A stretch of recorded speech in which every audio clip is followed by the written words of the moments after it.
Straight of Hormuz. ইরানের যুদ্ধ চালিয়ে যাওয়ার সবচেয়ে বড় অস্ত্র হচ্ছে এটি। নাম শুনে মিসাইল মনে হলেও এটি আসলে এমন কিছুই নয়, যা দিয়ে ইরান আমেরিকাকে অলরেডি ধরাশায়ী করে ফেলেছে, আবার পাল্লা দিয়ে যুদ্ধ চালিয়ে যাচ্ছে। আসুন আজকে শুনি হরমুজ কেন এত গুরুত্বপূর্ণ বিশ্বের জন্য। ইরানের এই বিপজ্জনক যুদ্ধ, আপনি কি জানেন ইরানের সবচেয়ে বড় অস্ত্র কি? না, পারমাণবিক বোমা নয়, বরং এই যুদ্ধে ইরানের সবচেয়ে বড় অস্ত্র হল স্ট্রেইট অফ হরমুজ।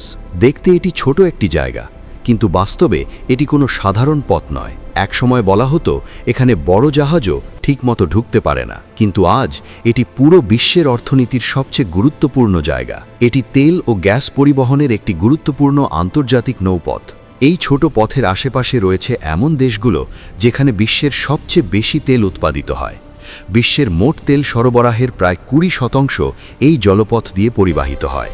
এই তেলের কারণেই আজ এই দেশগুলো বিশ্বের সবচেয়ে ধনী দেশগুলোর মধ্যে। তেল উৎপাদনের পর এটি এই ছোট্ট পথটি পেরিয়ে সারা পৃথিবীতে পৌঁছায়। এইভাবে এই দেশগুলো বিপুল অর্থ উপার্জন করে এবং পুরো বিশ্বের অর্থনীতি চলতে থাকে। প্রতিদিন এই পথ দিয়ে 2 কোটিরও বেশি ব্যারেল তেল পরিবাহিত হয়। প্রতি বছর এখানে ট্রিলিয়ন ডলারের ব্যবসা হয়। অর্থাৎ এই পথ পৃথিবীর অর্থনীতির জন্য অত্যন্ত গুরুত্বপূর্ণ। কিন্তু পথটির একটি বড় সমস্যা রয়েছে। পথের মাঝখানে এমন একটি সরু অংশ আছে যেখানে দিয়ে প্রতিটি জাহাজকে যেতে হয়। এই পথ মাত্র 40 কিলোমিটার দীর্ঘ। গত 40 বছর ধরে এই পথের নিয়ন্ত্রণ একমাত্র ইরানের সুপ্রিম লিডারের হাতে। এই পথ দিয়েই গাড়ি, মোটরসাইকেল, বাস, ট্রেন এবং জাহাজের জ্বালানি পৌঁছায়। ইরান সব সময় এই পথের গুরুত্ব জানে। যুদ্ধের আগে ইরান বারবার আমেরিকাকে হুমকি দিচ্ছিল। তারা বলেছিল, যদি হামলা করা হয় আমরা এই পথ বন্ধ করে দেব। এতে পুরো বিশ্বের অর্থনীতি বিপর্যস্ত হয়ে পড়বে। কিন্তু আমেরিকা থামেনি। আমেরিকা ও ইসরায়েল একসাথে হামলা চালিয়েছে। ইসরায়েলের যুদ্ধ বিমানগুলো ইরানের দিকে উড়ে যায়। ইরানের সুপ্রিম লিডার আয়াতুল্লাহ আলী খামেনিকে হত্যা করা হয়। নিজেদের সুপ্রিম লিডার হারানোর পর ইরানও প্রতিশোধ শুরু করে। ইসরায়েলের শহরে ক্ষেপণাস্ত্র নিক্ষেপ করা হয়। এরপর আমেরিকার ঘাঁটিগুলোর উপরেও হামলা শুরু হয়। এরপর ইরান তার ইতিহাসের সবচেয়ে বড় অস্ত্র ব্যবহার করে, স্ট্রেইট অফ হরমুজ বন্ধ করে দেয়। ইরানের নৌবাহিনী ঘোষণা দেয়, আজ থেকে এই প্রণালী দিয়ে কোনো জাহাজ চলাচল করতে পারবে না। বড় বড় তেলবাহী জাহাজ রেডিও সংকেত পেয়ে থেমে যায়।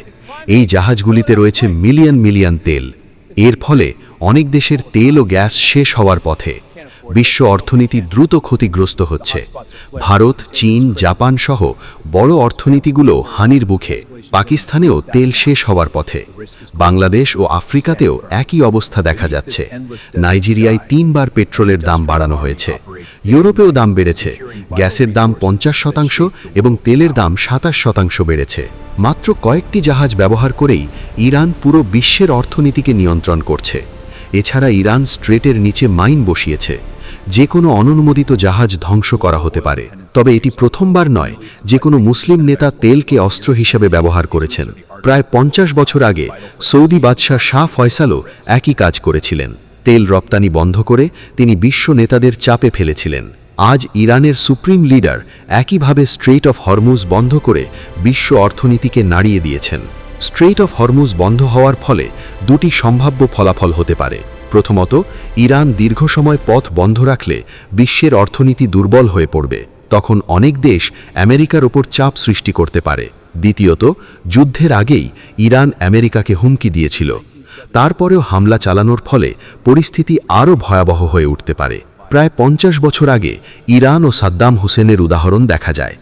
সাদ্দাম ও খোমেনির যুদ্ধের সময় আমেরিকা সরাসরি জড়িয়ে পড়ে। সাদ্দাম ইরানের জাহাজ ধ্বংস করে এবং ইরানকে রাগে পথ বন্ধ করতে বাধ্য করার চেষ্টা করে। আজও একই ধরনের পরিস্থিতি তৈরি হতে পারে। ইরান ও আমেরিকার মধ্যে উত্তেজনা বিশ্ব অর্থনীতিকে প্রভাবিত করছে। ডোনাল্ড ট্রাম্প নিজেও বলেছেন, যদি ইরান এই প্রণালী না খোলে তাহলে তিনি বড় হামলা চালাবেন। ইরানের নতুন সুপ্রিম লিডার ঘোষণা দিয়েছেন, এই যুদ্ধ থামবে না যতক্ষণ না শহীদদের রক্তের প্রতিশোধ নেওয়া হয়। স্ট্রেইট অফ হরমুজ ভবিষ্যতেও বন্ধ থাকবে। ইরান কখনো আত্মসমর্পণ করবে না।